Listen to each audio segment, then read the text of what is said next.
بیان خۆت لە ماڵ بیپارێزە. پیاوێکی خەڵکی کفریە و مۆزەخانەیەکی کولتوری دامەزراندووە. مۆزەخانە بکەمە بەش وەکو قەیسەری کفری. ئەحمەد کفری خۆی سەرۆکی مۆزەخانە کولتوریەکانی عێراق و زۆربەی کاتەکانی بۆ مۆزەخانەکەی تەرخان کردووە و خەڵکانێکی زۆر لە ناوچە جیاجەکانەوە سەردانی مۆزەخانەکەی لە کفری دەکەن.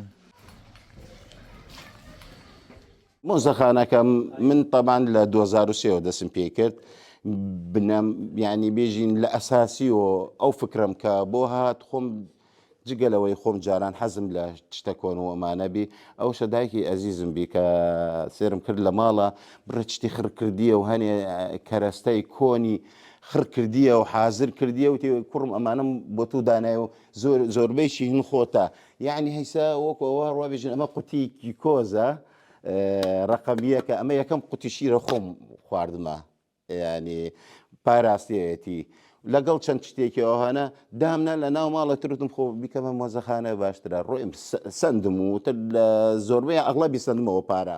مۆزەخانەکەی ئەحمەد پڕن لە کەرەستەی کولتوری و بە درێژایی 20 ساڵی ڕابردوو کۆی کردوونەتەوە. ئەمە جگەلەوەی بە بەرد و گڵ و ئاسن نمونەیەکی بچووکی زۆربەی شوێنەوارە دێرینەکانی شاری کفری دروست کردووە.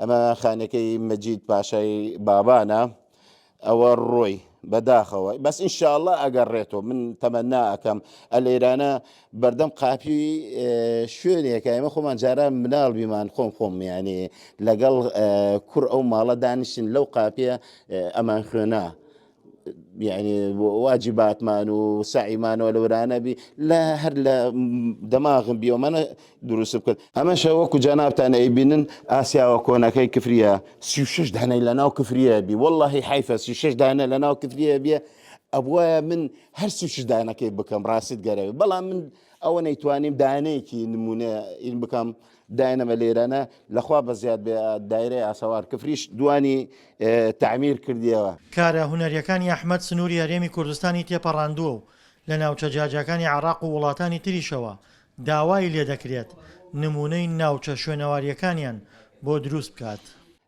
ئەغڵب ئەو شوێنێ لێ وایە لێم داوا ئەکرێ خۆی مۆزەخانەکانن مەتحەفەکانن مەثەنە ڕوابێژن بۆ مووسڵ کردمە بۆ بەغەدا کردمە بۆ بەسرا کردمە بۆ مسێب کردمە جارێک چەند جارێکیش ڕۆیەتە دەرەوە وڵات هەروە بڵێن بۆ ئیمارات بۆ چەند شوێنێکی ناردمە. بە پێی وتەی ئەحمەد کفری لە عێراقدا نزیکەی 250 مۆزەخانەی کولتوری هەن کە ئەم مۆزەخانانە هی هاوڵاتیان و لە ماڵەکانی خۆیاندا دایان مەزراندوون. دڵشاد ئەنوەر دەنگی ئەمریکا گەرمیان.